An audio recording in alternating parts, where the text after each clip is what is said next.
Today's show is brought to you by DraftKings Sportsbook. Yes, indeed. I'm talking about the top-rated sportsbooking app in the U.S., baby. And more importantly, when you're talking about them, they are safe, they are secure, and they are reliable, just like my trusted partner in crime right here, Mr. Deke. So, when you're talking about DraftKings and you're talking about getting that opportunity to make a little money, you know, because we all want that opportunity. We all want that opportunity. We always think to ourselves, all right, parlays. We think about, you know, favorite team with that favorite team, and can I get this player and that playing, you know, doing something together all in the same game? Yeah, well, same game parlays are available to you with DraftKings Sportsbook. So we definitely love them, but more importantly, when we talk about them because we got a promo code for you. If this is your first time downloading the app, well, first off, where have you been? But more importantly, make sure you use the promo code MOATS, because when you do that, and you make your first bet with a minimum of $5, you will receive $200 in draft deposit bonus money. Essentially free money to go bet with, baby. You can't beat that deal. It is awesome, but you got to use the promo code MOATS, okay?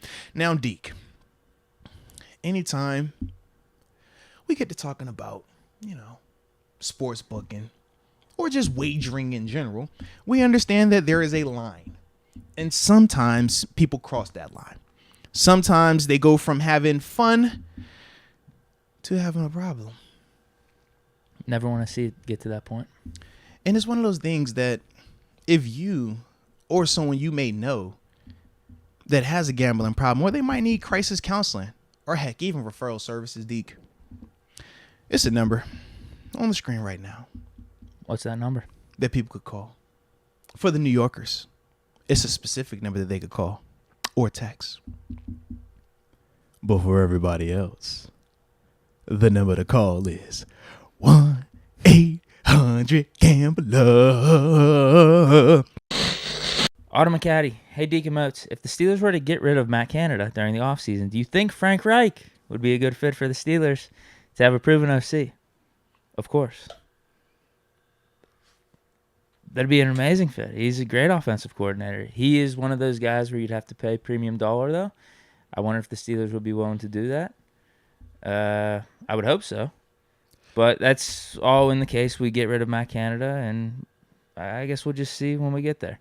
But yes, I think clearly he would be a premium offensive coordinator hire for us. Yeah, simple answer, absolutely. For multiple reasons. When you talk about his trajectory or his path to where he's at now, you look at him. He's, you know, done it as a quarterback's coach. You've seen the guys that he's worked with and the success that they've had. You've seen him as an offensive coordinator and the success that he's been able to have in that vein. You've also seen him have to handle adversity while still being able to go on a run to win a Super Bowl. What we're talking about in Philly, where you go from Carson Wentz, who was playing one type of way, MVP caliber, gets hurt, and then you shift it, and then you get a Nick Foles, who at that time hadn't been the most consistent quarterback, hadn't been, you know, outside of a 1 year with Chip Kelly, been a guy that you would really believe to be capable of taking you to a Super Bowl. But to see them still be able to go and do that and win it, I mean, yeah, he's proven in terms of offensive coordinator status. But like Deke said, he's going to be a hot commodity for, you know, that reason right there. But I also wonder a couple of things. Financially, yes, he's going to cost. He's not a guy that you're getting for a cheap, you know, we're going to pay you what the Steelers pay in terms of... We got that Acrisure money now, yeah, though, so we need and to that is the splurge. difference. Absolutely. Because historically, we have been on the lower side in terms of salaries for our assistant coaches, coordinators, and stuff like that. So I think that part firstly comes into it. Secondly, when you're weighing potential job opportunities, Pittsburgh is not the only team that's going to need offensive coordinator help. And I think of other potential teams and what their quarterback situation might look like, or their roster situation, or even their head coach situation. For example, Jacksonville, right? Doug Peterson down there, Trevor Lawrence down there. If the scenario played out where Doug is like, hey, man, Frank, we won one before. I got you another guy, top pick, athletic, big arm. That's also what you would be competing against as well. Familiarity, you know, so I think of that part. But, you know, I definitely think that he's somebody that we should consider if it comes to that. Now, we will see what this offense looks like in the second half of the season going forward, and ultimately the decisions that will be made with Matt Canada or for Matt Canada. But, you know, Frank Wright, if he's available, I definitely think you consider him. But I'm not one of those people right now that feel like you fire Matt Canada today and go make Frank Wright an offer. Like, I don't think you do that. Personally, I think it'd be an impossible thing for the Steelers to do. I don't even think they'd be capable of doing that. Well, and the reason I said I wouldn't, but the reason I don't say it's impossible is this: who's going to be the interim head coach the rest of the season for the Indianapolis Colts? Jeff Saturday. You know what Jeff Saturday's been doing all season, right? He been doing what we've been doing, talking on the microphone. NFL Live. Yeah, and now he's about to go be a head coach of an organization. You catch my drift? So anything is possible. I need to hit up Mike Mitch since he's still over there. Like, bro, talk to me, man. What is going on, baby? What is going on? I'm kind of nervous because that is like, it's a lot. That's a lot. Yeah, and you know how Mike is. He's very passionate. You've seen his passion. Yeah, yes, I liked him. I liked him a lot. Yes, but sometimes like I don't want to, you know what I mean? We don't need to put that up there always. But we can make some national headwaves, maybe. We for certain would. We for certain would. But as you've seen also, not all publicity is good publicity. We've definitely seen that as well. All right, so we don't want to be a part of any of that going on. But with that being the case, though, man, the reason why I wouldn't fire Matt Canada today and say, hey, Frank Wright, make him an offer you can't refuse, come in here, is because I still do feel that our development, or Kenny's development specifically, it's not going to be benefited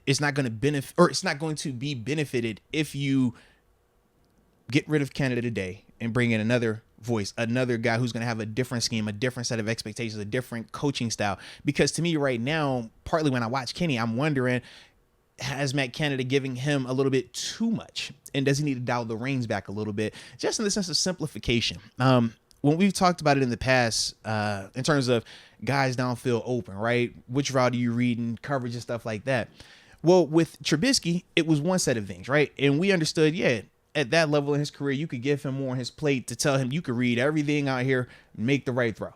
But with Kenny, I'm wondering, it's like, man, the more I watch him, do you dial it back some? And you could do that, and it could be beneficial. But at the same time, I wonder, are you going to limit him and take away some of the things that makes him him? But I do consider that when I watch him, because it's like, man, we have some concepts that I think Matt Canada draws up really well, where guys are running open, where it's schemed up the way you want it to, and it's called at the perfect time. But I do feel like at times Kenny is not reading it the way that he needs to. And this, I mean, it's normal. He's a rookie. But that's the other reason why I'm just like, I wouldn't want to just knock off Canada today, bring in Frank Wright, and think it's going to change anything. I think if anything, it hurts him a little bit more than it would help him, you know? Not only is that some of the stuff you're seeing on tape, I'm witnessing it just from watching these last 3 or 4 games. Mm-hmm. I think our offense is steadily improving. It's not being shown completely because of the points we're putting up, but I really think we moved the ball the best, I think, all season last game against the Eagles. Like, literally, we got in the red zone basically 4 times. Yeah. Now we just got to start converting with that. We got the bye, so hopefully that helps with Kenny, his experience. He's picking up some of the stuff he's looking at on film. Our defense should be better. So I'm with you on that, because I even agreed heading into the bye, whenever just the blanket statement of should the Steelers fire Matt Canada, should they do that? And there wasn't any other solution. Now I guess a solution could be, we'll bring in Frank Reich. I wonder if Reich is even looking to do something like that. The only time I've seen a head coach get fired and then go take another job in the middle of the season is Hugh Jackson. That's what I was about to say, Hugh. It's not a common thing to do. You usually just kind of sit back and then just wait till the offseason. And then you also have to understand, or we haven't even heard from Frank in the sense of, you're going from being a head coach. Do you want to step back and be an offensive coordinator? I was thinking that too. I bet you he's going to get some head coach looks. Yeah. It's not like he wasn't a success in Indy. He took them to the playoffs. Now, at the same time, with a bunch of random quarterbacks. This was after Andrew Luck went down retired. But then he also does have a stinker. Last year, the whole last game of the season, you got to win that one. So it's like, we've seen the positive, but at the same time, we can't discredit the success that he has had at other locations either.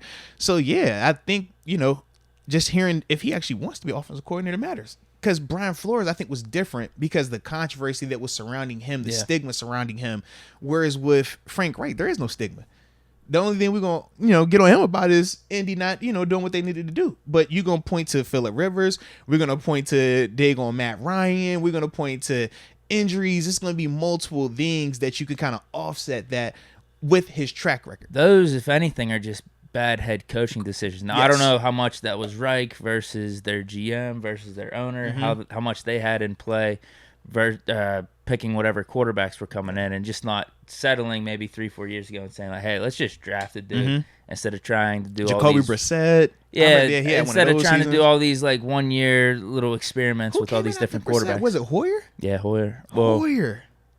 Weren't they in tandem together though? I thought it was like half Brissett, a year. and then because Brissett didn't play the game that we played. That was when Minka had the pick 6 here. Did he? I think he started the game though, didn't he? You're right. I He could got be hurt. wrong, but He got yeah, I think hurt. because Hoyer Yeah. definitely threw the pick 6. Cam Hayward hurt him. Quentin Nelson, that's what it was. Yeah, you're right. You're right. Yeah. I looked. I think it's 6 Yeah. quarterbacks. It was Brissett, Yeah. Hoyer, That's crazy, Wentz, bro. Rivers, I Matt forgot Ryan, Wentz. and then Ellinger. Yeah, I forgot all about Wentz was there too. Yeah. So I don't know how much was that a Reich decision or whatnot, but if you're an OC, you don't have to worry about that. You're just Correct. calling the offense. Yeah. Which we know he can do that at a high level. Absolutely. Because his track record is definitely proven that. And it's at the professional level. Because I thought of Frank Wright and I also thought of Matt Rule, the other dude, because Oh. well, and just in the sense of this, remember when Matt took the job to go to Carolina, he was a highly sought after offensive mind because of the success that he had at Baylor. Not a traditional blue blood powerhouse for football, especially when you're talking about the offense that he was running. And it wasn't like he had SEC type talent, whereas He's got those connections to Pickett. so I heard that as well. Temple, yeah. So with that, it was like, man, I even considered him, but I wondered because he's another college success guy, but really didn't get a chance to prove it or have success at the NFL level calling calls. Would we still have that Matt Canada hangover? Because Matt Canada, in a sense, granted, Matt Canada wasn't as decorated as Matt Rule coming out of college. That's the one thing you could hang Right. your hat on. At That's least the if you one brought thing. in Rule. Right. Yeah. But I was wondering because it's like, yo, we just did the whole college to NFL thing, but we want to tap into that again versus a Frank Wright or somebody of that mold. There's just a lot more proven at this level versus a guy that we're projecting can, or we're thinking his schemes can translate to this level. Yeah. If we get rid of Canada, I think essentially these are the names I want to be thinking of. Yeah. I want to be big spenders. I want to be in the mix for a guy that's competent and has excelled as a play caller. For sure. And we know is like, all right, the Steelers really did good work on this one. I think like that's all I want. Like, can we get some like really highly qualified candidates? Yeah. That's all I'm asking for. I'm with it. If that happens, even if the offense does improve, it's not saying we still don't fire Canada. Right. I was thinking that today no, because yeah. maybe someone could still Yeah. be an upgrade. Like And- he can untap the potential of this offense. Yes, there is nothing wrong with him getting this offense firing and looking really good. And then we're still like, hey, thank you for your service. We still need more. But we want this guy instead. There is nothing wrong with that at all, man. Nothing. So, yeah, that was good, though. Simple answer, yes. Yeah. Yes.